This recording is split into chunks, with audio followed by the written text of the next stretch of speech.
Добар ден, почитувани, ова е стартот на уште една нова телма амбуланта. Старењето е неизбежен процес. Порано или подоцна на кожата на лицето ќе се појават знаците на годините што се зад нас. Неизбежно е да се забележат брчки околу очите и устата, пеги или пак опуштен тонус на лицето. Како на нехируршки начин да го разубавиме и подмладиме лицето. За сето ова подетално од разговорот со професор доктор Андреј Петров, дерматовенеролог во Аџибадем Систина. Докторе, добре ни дојдовте во студиото на Телма.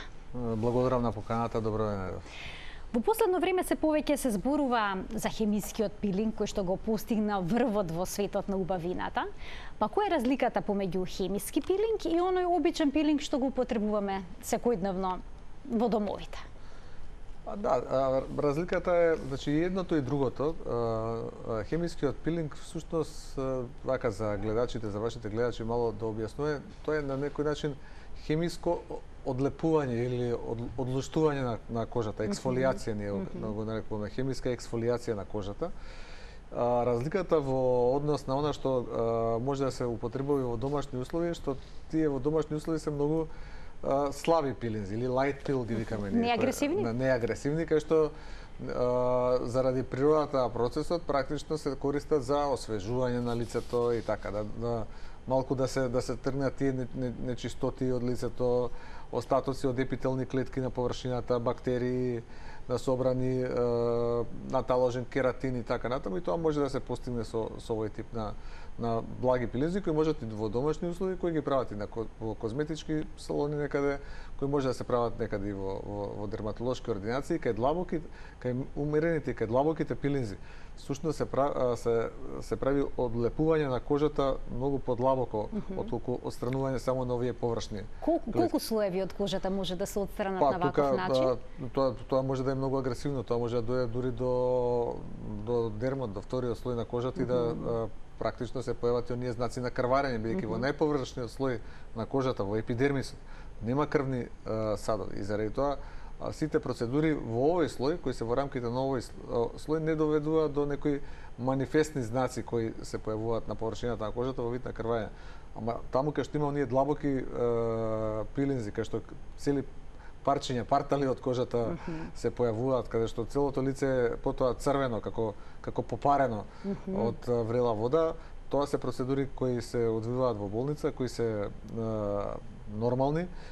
Мислам, тоа е природен процес после пилингот што настанува на лицето, треба да се води сметка никако после такви пилинзи да не се излегува на сонце, заради тоа што може да предизвика појава на флеки, на пигментации на кожата, и тие пилинзи кои се употребуваат за медицински цели вообичаено ги избегнуваме во овој период. Значи овој период од годината не е наменет за хемиски пилинг. Хемиски пилинзи би советувал два типа на, да кажеме, од овие естетски процедури кои ние ги правиме, тоа се хемиските пилинзи и ласерските третмани на лице, и тоа ласерски третмани кои може да бидат во две насоки. Еден е за подмладување со фракционен CO2 ласер, кај што се стимулира нов колаген и се сече површниот слој на кожата. Не се советуваат кога е во периодот јуни, јули, август, особено кога е најтопло, кога има најмногу сонце. Меѓутоа, исто така во овој период треба да се избегнуваат и оние други ласерски третмани, епилација, осрнување на влакна на лице. Заради тие ние ги кажуваме, ги нарекуваме пост ласерски пигментации, флеки кои може да настанат под влијание на ултравиолетовите зраци од сонце.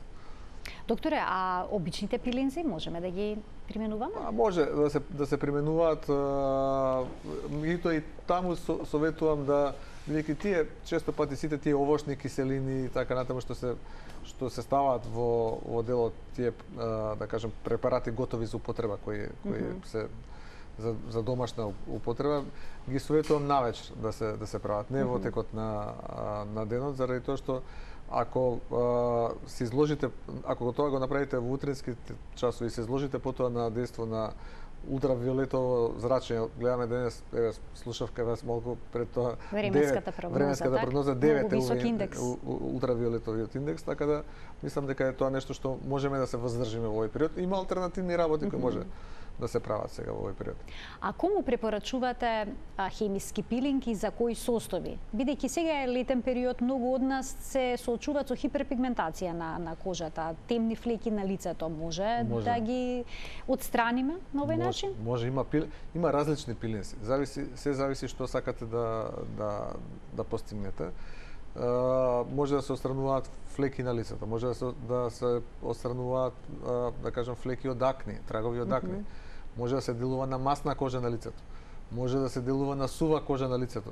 Може да се освежува лицето. Значи, различни модалитети има во зависност од кожата на пациентот. Ние имаме посебен кабинет во Аџибаден Систина кај нас во кој тоа го работиме, кај што имат стручни обучени лица кои се бават точно со тоа сугерирање, со проценка, кому што е потребно и обучен човек кој тоа го работи веќе 12-13 години се бави.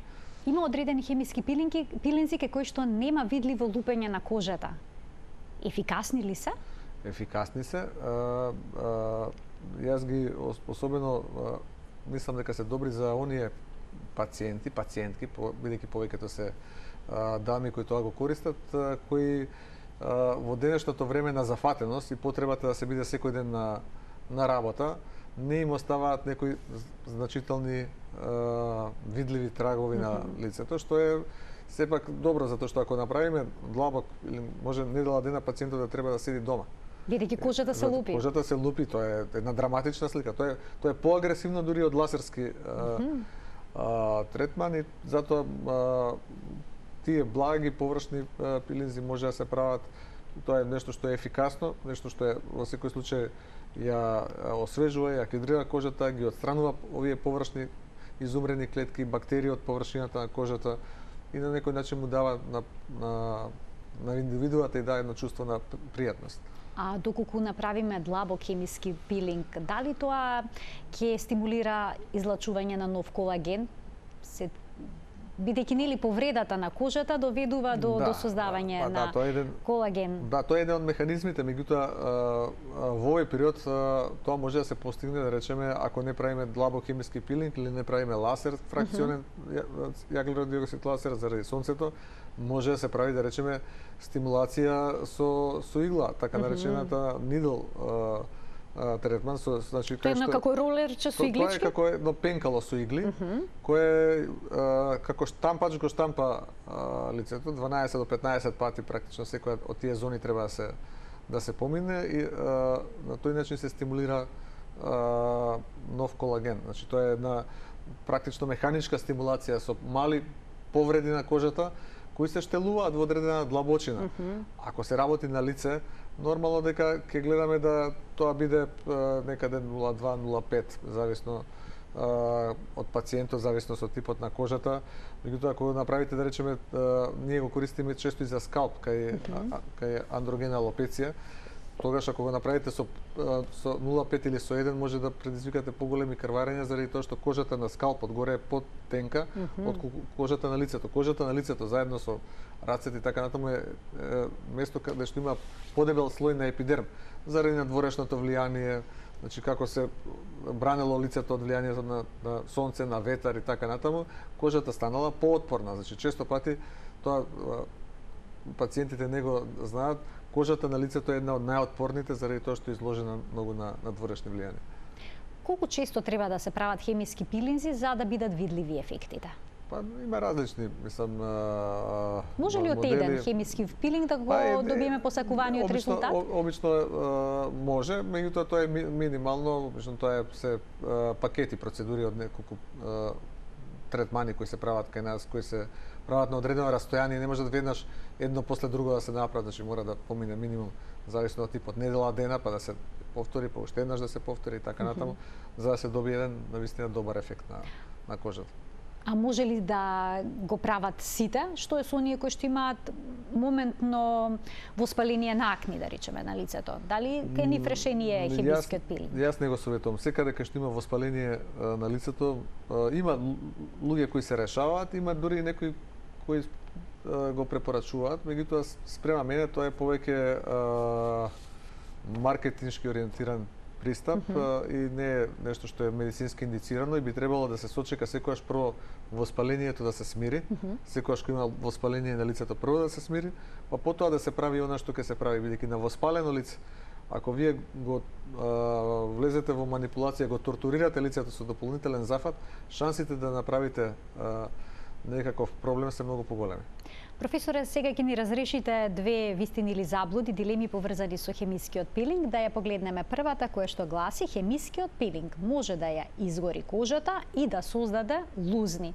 Постои ли ваква опасност доколку е предлабок хемискиот пилинг да се направи некој ваков проблем со кожата? Постои ако се работи нестручно.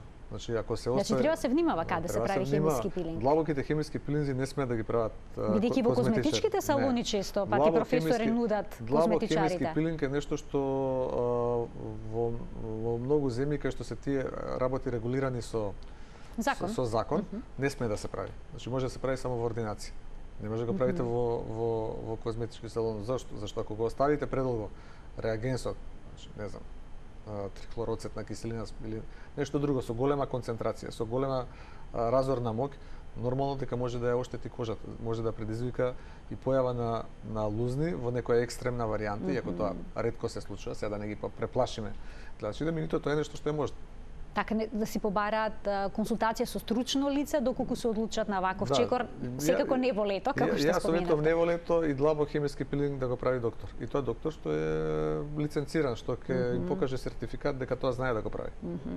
Воопшто значи не е наивно ова? Не е наивна таа интервенција. Многумина ја сваќаат наивно. Таа е за мене покомплицирана дури од оној хируршки ласер, фракционен CO2 ласер кој јас во секојдневна пракса го употребувам. Длабокиот хемиски пилинг е комплицирана процедура и треба да се внимава. Професоре, можат ли овие длабоки хемиски пилинзи да создадат и некакви здравствени проблеми доколку се апсорбираат со кардиоваскуларен систем и слично? Не би требало. Не би требало. Не би требало. Добро. Такво нешто не би требало, бидејќи сепак немаат некој голем системски ефект на пробирање, меѓутоа локалниот ефект може да биде драматичен. Имаме уште една дилема што сакаме да ни ја разјасните, која што гласи: хемискиот пилинг може да ја ублажи пигментацијата на кожата, но исто така може да доведе и до пигментација на кожата. Ова само во лето, доколку се прави или воопшто постои ваков ризик? Претежно во лето, претежно поради дејството на ултравиолетовите зраци, претежно поради тоа што голем дел од тие хемиски соединенија кои се употребуваат може да реагираат, не сите, меѓутоа голем дел од тие може да реагираат со сонцето, може да го привлечат наместо да ги отстранат проблемите, да ги привлечат проблемите да ни дојдат уште повеќе, да ни бидат назначени, така да тоа е работа што е можна, меѓутоа заради тоа не го советуваме, токму тоа е причината да се работи во овој период.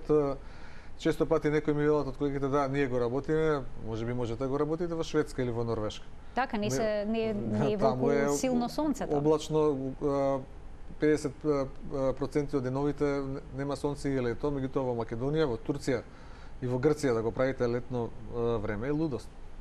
А колку време траат ефектите од хемискиот пилинг? Може да траат прилично долго и да се повторат после 6 месеци да се Едноставно тоа е процедура што е многу добра затоа што има можност за повторување. А потребна е специјална нега на кожата по направениот пилинг? Потребно е да се изчисти пред тоа кожата убаво, значи да се отстранат сите оние, убаво да се дезинфицира лицето, да се отстранат сите оние, да кажам, бактерии од површината. И потоа нормално оние препарати кои се даваат како пратечки на пилингот, тоа се одредени кремови во зависност од типот на кожата да се употребуваат.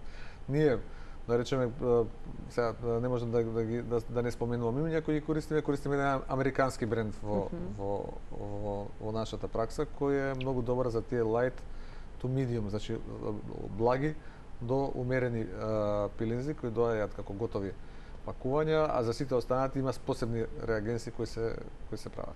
Има ли некоја возрастна категорија на која што не препорачувате да направи хемиски пилинг? Што е со младите?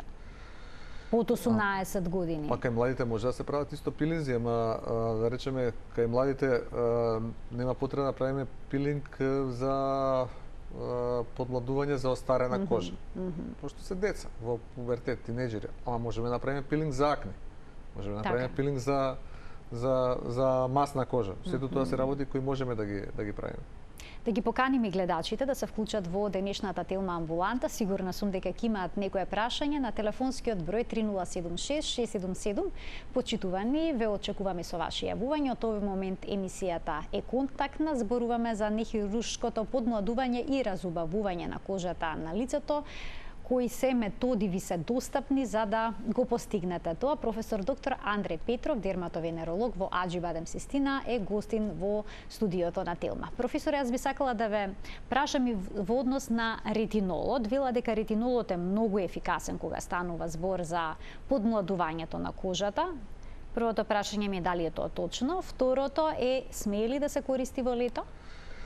Првото прашање, вие сте во право, тој е одличен. Не е многу ефикасен, е одличен. Ретинолот е една од топ изборите за подмладување на кожата. Ако јас би ги степенил овака, добро, хируршкиот лифтинг е една работа која колегите што се бават со реконструктивна хирургија го прават.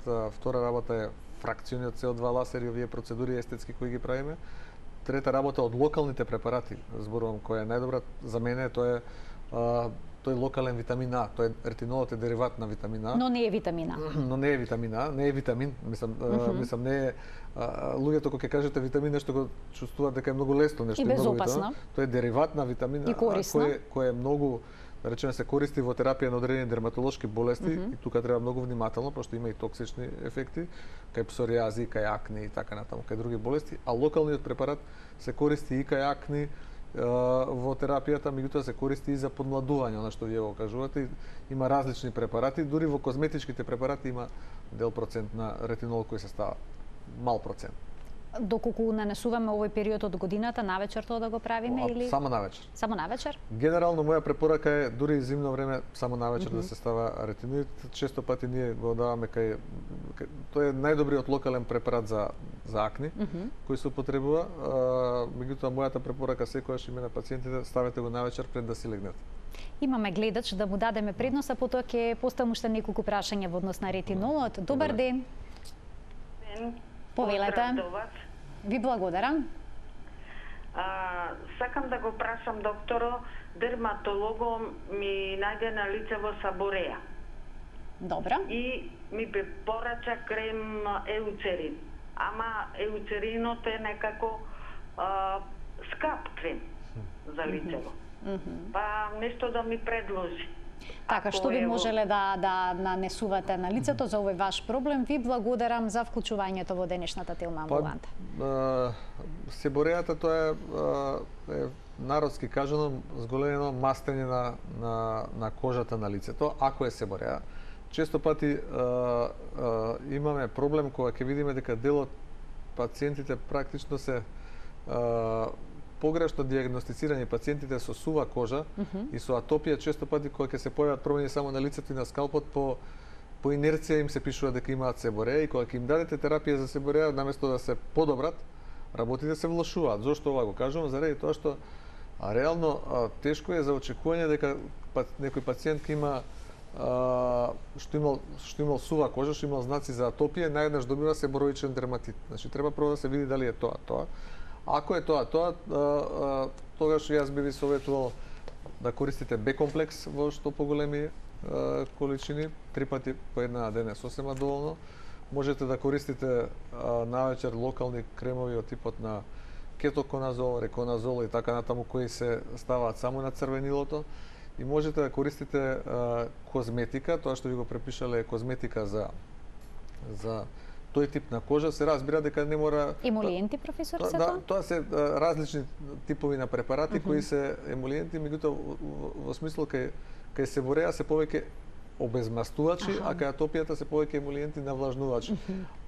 Ама тоа треба да се види и втора работа е право на пациентот. Вие имате избор да од таа медицинска козметика го одберете она што ви одговара во зависност од вашиот буџет, со она што можете да си го дозволите. Ги има и тие производи странски кои се добри, меѓутоа има и домашни производи кои исто така можете да ги користите. Ке се задржам со уште неколку прашања во однос на ретинолот. Дали е подобро да користиме чист ретинол или пак ретинол кој што е во состав на одредена крема? Ако е чист ретинол, на целото лице. Некои го набавуваат од Грција во туба. Да, има препарати кои се користат и ние имаме тука да речеме адапален, еден локален ретиноид, меѓутоа подобар е од аспект на подмладувањето третинолот кој тој го има во Грција, тој го купуваат. Добро е да се стави, ако го ставите на цело лице, секогаш ефектот е, да кажам, е нешто што е подобро, нешто што ќе постигнете подобар ефект. Меѓутоа исто така можете, ако се изложите на сонце, да направите одредени иритации на лицето и така натаму, а овој што е во кремови е нешто што е во мали концентрации и не може да ви направи некој поголем проблем. Потребно е постепено да се воведува овој тип на козметика воопшто што содржи ретинол? Да, најдобро е преку еден ден да се почне. Значи не секој ден. Кога ќе почнете прво денес употребувате, следниот ден правите пауза, за да го оставите лицето да се навикне на овој препарат. Проблем ако ни се јави сувост или пак црвенило? Па не е проблем да некој што е драматичен, ама секогаш е добро, затоа е добро да им се објасни на пациентите. Мој апел и до колегите, па и до сите, и она што често пати го зборуваме, дека се објаснува пред да почне третманот, затоа што објаснувањето пред третманот е објаснување, а објаснувањето после третманот е извинување. Значи, затоа треба да му објасните на пациентот дека кога ставате локално ретиноид, може да се зацрвени лицето, ама тоа е транзиторно, ќе помине и ако го ставите во текот на вечерта до утре сабаље нема да имате никакви проблеми. Ајде сега да преминеме на мезотерапијата. Што е тоа мезотерапија?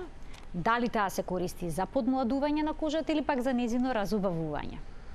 Мезотерапија е нешто што прво има различните типови на мезотерапија кои се користат од одредени коктели, различни витамински и секакви кои се вризгуваат, до плазма која се користи во терапијата. Тоа се третмани кои самото име покажува дека што значи мезо, дека тоа не се преагресивни постапки, дека тоа се работи кои одат прилично површно во кожата и можат да придонесат многу за разубавување. Ние ги користиме едните и другите. Она што мене ми е омилена, да речеме, тоа е плазмата, пошто тоа е природна работа. Така, го нарекуваат и вампирски метод на подмладување. Да, вампирски лифтинг го нарекуваат заради тоа што лицето тоа личи страшно во моментот кога ќе видите целото со тие капиларни крварења, ама тоа е многу краток ефект. И денеска има модификации на тој вампирски лифтинг.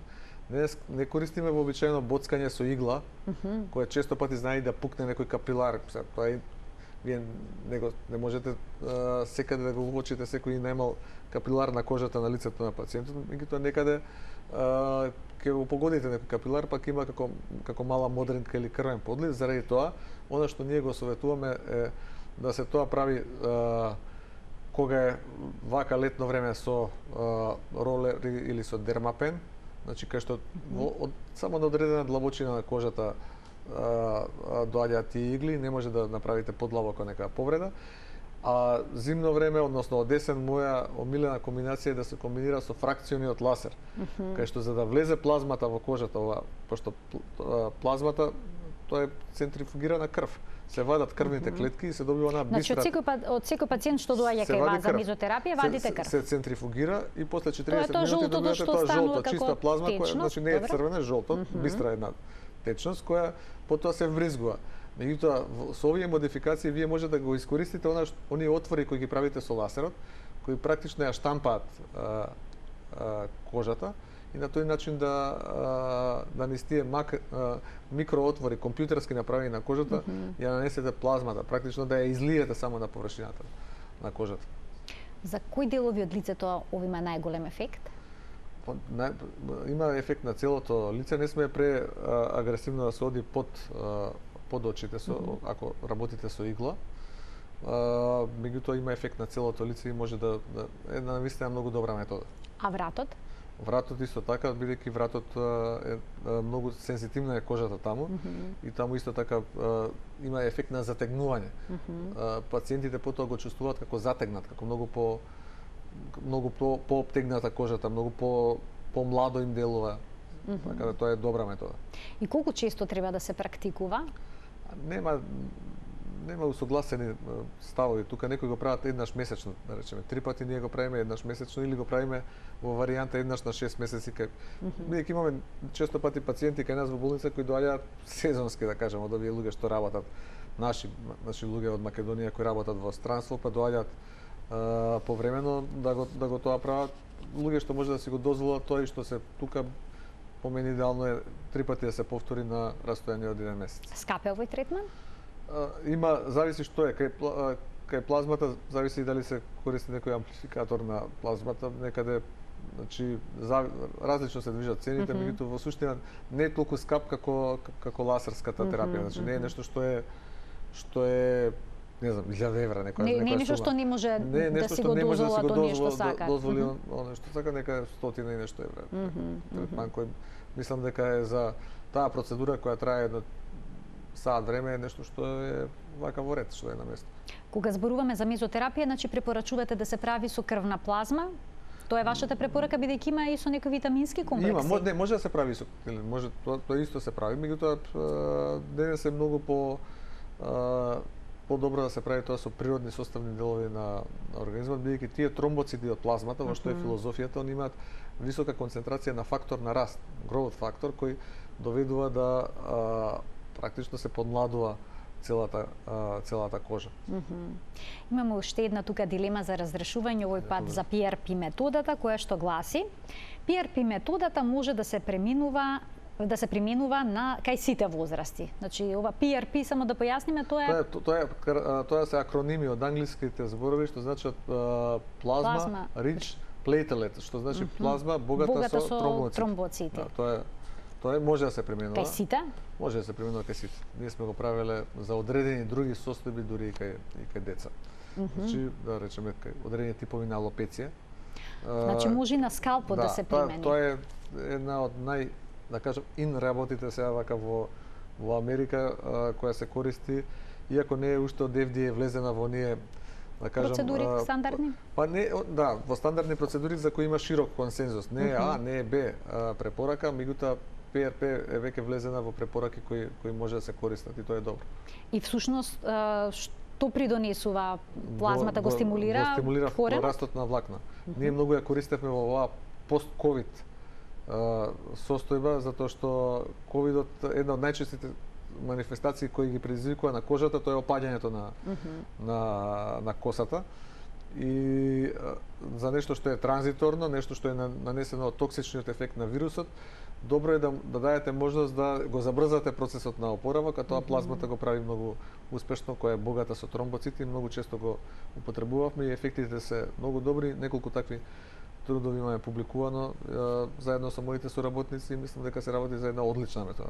Професор, ако козата ни е слаба, кршлива, сува, можеме ли со PRP методата да си го подобриме квалитетот на влакното? Може. PRP тоа е добра метода заради тоа што реално тоа е нешто што е ваше, нешто што не е.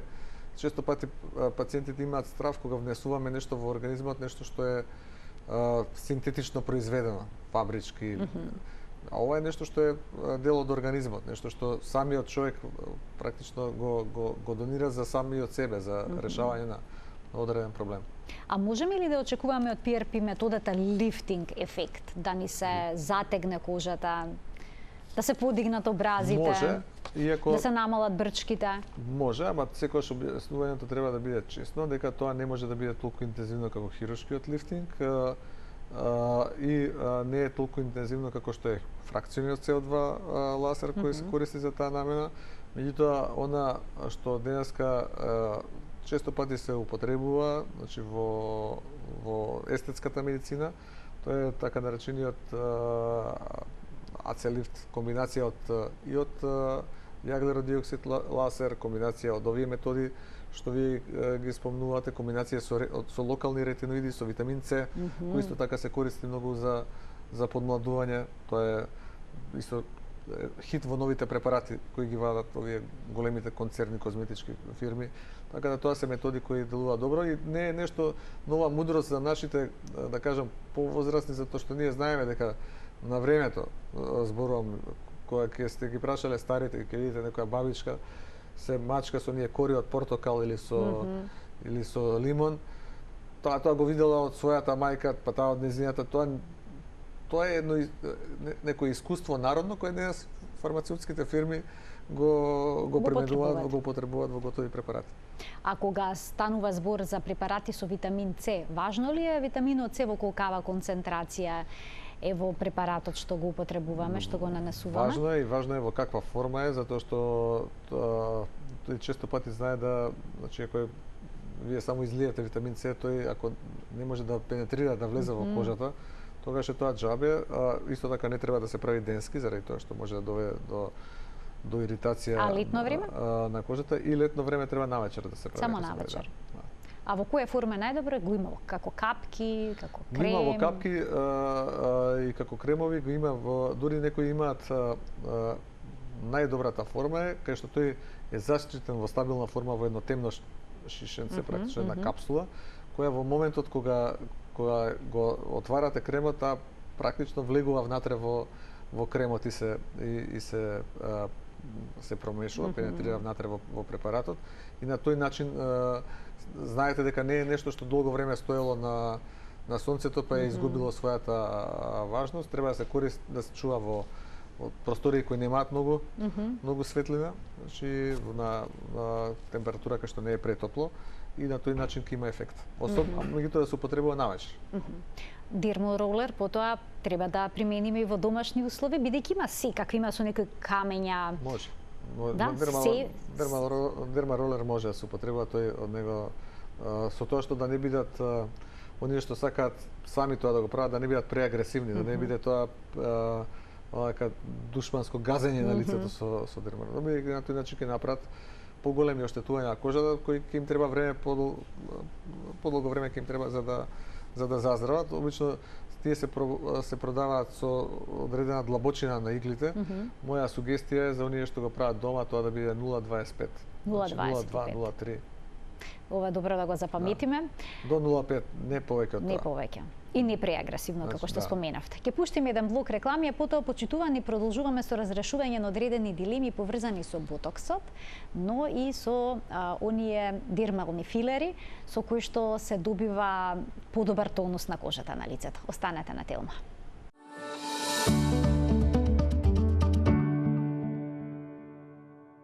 Со професор доктор Андре Петров, дерматовенеролог во Аџибадем Систина, денеска зборуваме за нехируршките третмани за подмладување и разубавување на кожата на лицето. Продолжуваме со ботоксот и веднаш ќе го видиме следниот телоп кој што носи уште една дилема што треба да се разреши, а гласи: ботоксот не ги брише брчките. Точно ли професорот дека ботоксот е повеќе превентивна метода отколку реставрирачка? Или не е така? Не е точно. Тоа е неточно заради тоа што тоа е едното и другото. Значи, ботоксот е и тераписка метода, со тоа што таа има временски лимитиран ефект. Значи, не е трајна. Вие кога ќе вризгате ботокс, тоа не значи дека сте го решиле проблемот. Меѓутоа, за одредено време сте го решиле проблемот. За некои 6 месеци, луѓето кај што сте го вризгале ботоксот нема да имаат брчки.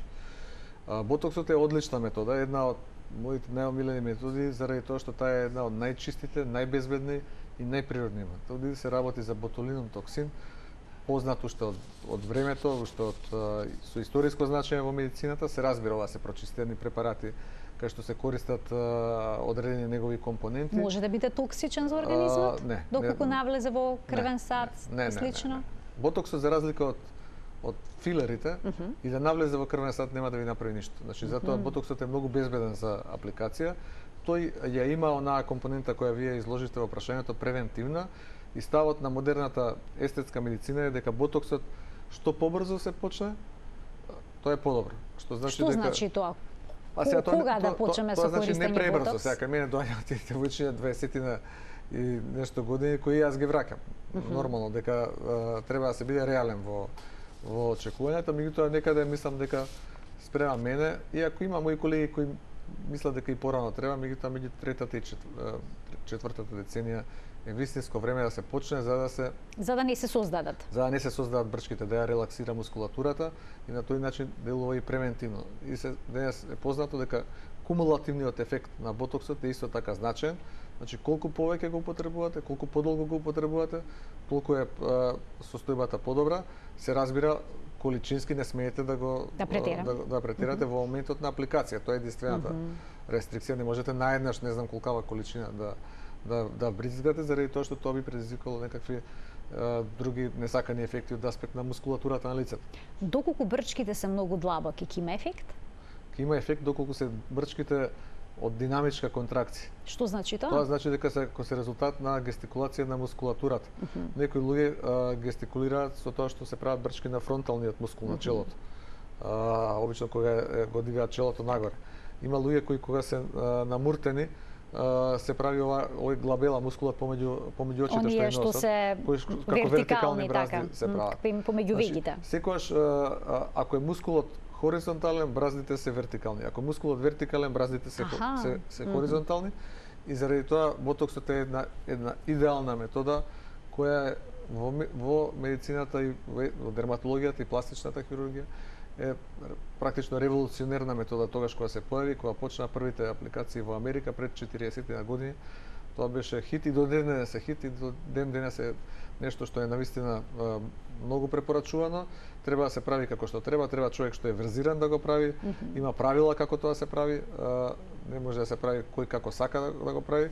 Најбезбедно е да се употребува во горната третина од лицето. Моето правило е ботокс во горната третина од лицето, а дермални филери пополнувачи на ткивата во долните 2/3 од лицето. Тоа значи ботоксот не може да ни ги реши проблемите со овие брчки што се формираат околу устата или пак пушачките брчки на самата уста? Не, тој може, понекогаш ние го врезгуваме и во носот, да речеме да ги коригира одредени девијации на носот. Може тука овие кои луѓе нагласени, да кажем, делови од долната вилица да ги решава. Меѓутоа генерално може се затегне вратот може на да таков се затегне, да, се прави тоа. Меѓутоа идеално е да се направи во горниот дел на лицето и тука се користи и околу очите за овие crow's feet што ги нарекуваат или брчки од смеење околу очите.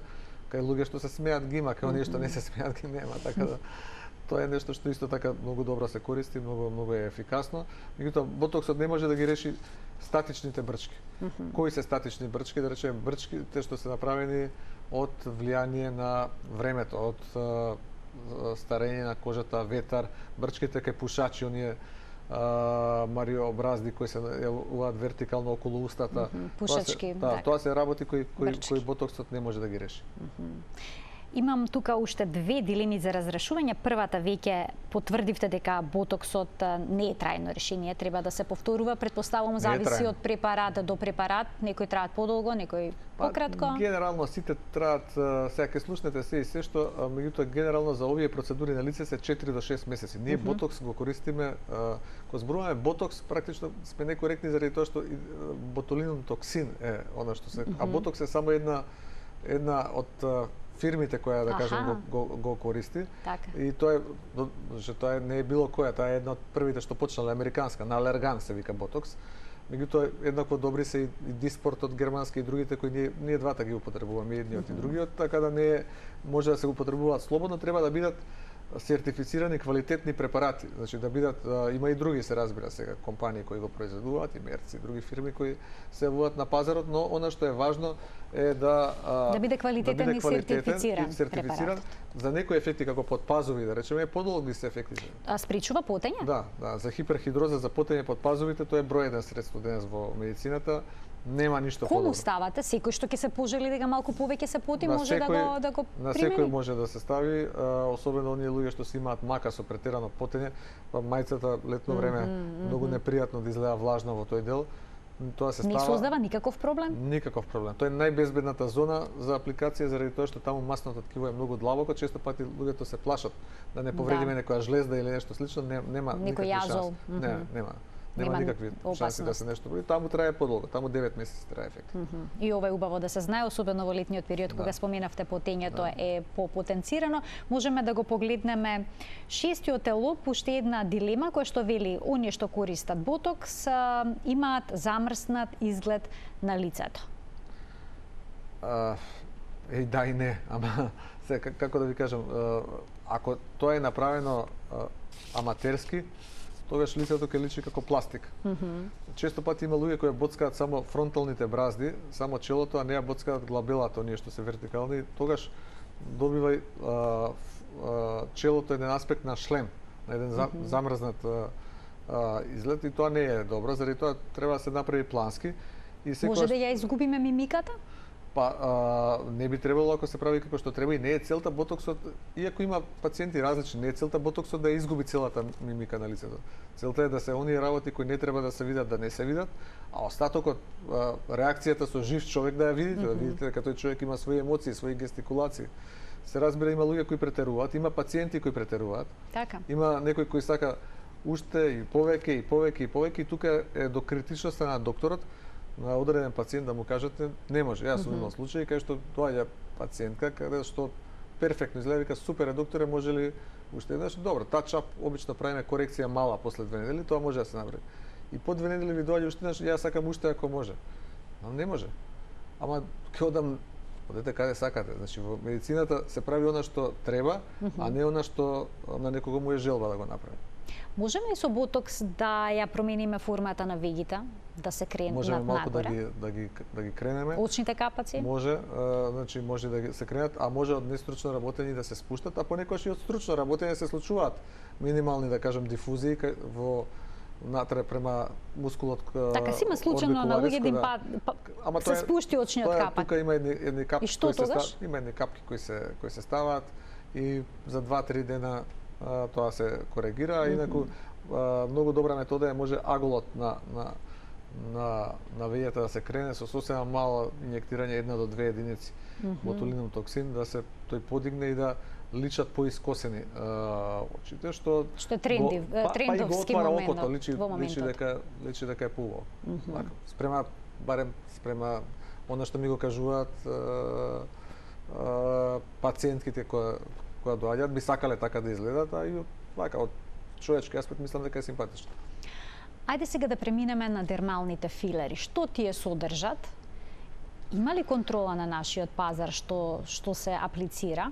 Со оглед на тоа дека козметички салони нема, мислам дека треба да има. Значи, мене ако ме прашате, треба да има посебна регулатива која ова ќе го... И неколку пати се има различни, да кажам, имало иницијативи кај што тоа треба да се постигне, меѓутоа тоа никако не е, да кажам, дојдено до фаза да се реализира.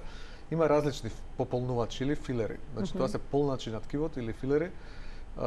Моја препорака е да се користат исклучиво оние што се со природен составен дел на организмот, а тоа е хијалуронска киселина. Има и некои други кои се користат со масно ткиво, кои исто така се употребуваат. Тоа е малку автотрансплантација? Да, тоа е малку покомплицирано да се направи. Меѓутоа хијалуронска киселина може да се инјектира, релативно едноставно се аплицира, со тоа што секогаш пациентите треба да знаат дека опасноста од боцкање со филери е поголема отколку опасноста од боцкање со ботулинум токсин. Зошто? Какви опасности демнат од филерите, бидејќи тие масовно се употребуваат? Затоа што може да влезат во крвниот сад и да направат одредени проблеми. Значи, тие нерастворени гранули може да направат одредени проблеми, иако сега овие новите филери се навистина со многу подобрени карактеристики. Често пати нестручното работење може да доведе до појава на гранулом во кожата, на едно топче, на еден јазол, чвор, како се нарекува тоа, кој ќе биде видлив на местото. Значи, не зборувам за оние мали хематомчиња, за мали повреди на кожата. Како фиброзно ткиво внатрешно? Како фиброзно ткиво, кое е трајно и тогаш треба да се... Трајно? Кое е трајно, ако не се третира, кое не може да го сечете, да го оперирате, треба, тука ќе имате лузна, тогаш треба да се вбризгува хијалуронска киселина, хијалуронидаза, значи тоа е, ензимот хијалуронидаза која разбива хијалуронската киселина, и она што исто така јас го правам им давам и кортизон на пациентите за да се помогне тој процес. Од што зависи дали некој ќе развие ваков проблем или не? Понекогаш од индивидуалните карактеристики на кожата, тоа може да се случи, значи тоа е ризик кој секогаш при секоја интервенција го има, дури на најдобрите може да им се случи. Меѓутоа почесто им се случува на оние што се повеќе храбри отколку искусни. А ги има за жал. А ги има за жал побајаги во последно време. Што се може да се постигне со хиалуронските филери? Со хиалуронските филери може да хиалуронската киселина прво тоа е мукополисахарид кој е нормален составен дел на кожата. И заради тоа и тој со текот на времето се метаболизира и исчезнува за некои 9 месеци го немате на местото на апликацијата. Може да се пополнат длабоки брчки. Идеален е да речеме за овие брчки помеѓу носот и устата што се во назолабиалните бразди да се полнат со таков филер. Кај некои луѓе можат образите малку да се наполнат со тој филер. Со тој филер речиси сите си ги имаат образи. Сите имаат образи, а она што најчесто се користи во последно време тоа е за усти се користи, за пополнување на устните и тоа е нешто што е многу тренди, многу е мода. Можеме да дебатираме сега често пати дали е тоа баш окей. Кај некои луѓе навистина треба, има луѓе што имаат практично невидлива устна. Но и со годините се менува формата на устната. Ама има луѓе кои имаат така назначена устна и ставаат филери и тоа не изгледа баш премногу од мој аспект. Се што е претерано симпатично претерано, особено проблем. Мојата препорака е да не се става повеќе од 1 милилитар. Особено кај почетници кои прв пат ставаат филери во уста. Кај луѓе што подолго време ставаат и ставаат кај свој доктор кој веќе е верзиран, никогаш повеќе од 2 милилитри. Ставањето повеќе од 2 милилитри веќе е лудост, заради тоа што прави таква деформација на устните која не само што не е симпатична, туку станува грда. Добив знак дека тука мора да завршиме, но јас сепак ќе замолам од режија да разрешиме само последната дилема, сосема накратко. Професоре, вели лицето ќе изгледа полошо по ресорбцијата на филерот. Можеме ли да очекуваме ваков проблем, кожата уште повеќе да се опушти по тие неколку месеци? За разлика од ботоксот, тука нема некое превентивно дејство, бидејќи тоа е пополнувач, влегува како волумен во ткивото, во моментот кога исчезне се враќа на претходната состојба, ама не полошо од претходната состојба. Но кога еднаш ќе ставиме, доколку сакаме да го држуваме тој ефект, мораме постојано, како некоја терапија со апчиња. Не, има луѓе кои ќе го стават еднаш, два пати, потоа не го стават. Не значи дека ќе мора да продолжат. Меѓутоа, идеално би било да се тоа одржува, да се продолжи. Јас ви благодарам за вашето денешно гостување во Телма амбуланта. Имавме уште многу работи да зборуваме пред се за дермалните филери, но секако останува простор за ваше повторно гостување. Благодарам на поканата, ми беше задоволство како и секогаш кај вас. Почитувани, еве можевте да видите што се можете да примените за да ја разубавите кожата на вашето лице и секако да ја подмладите. Ви благодарам за вниманието со кое што ме следевте. До гледање.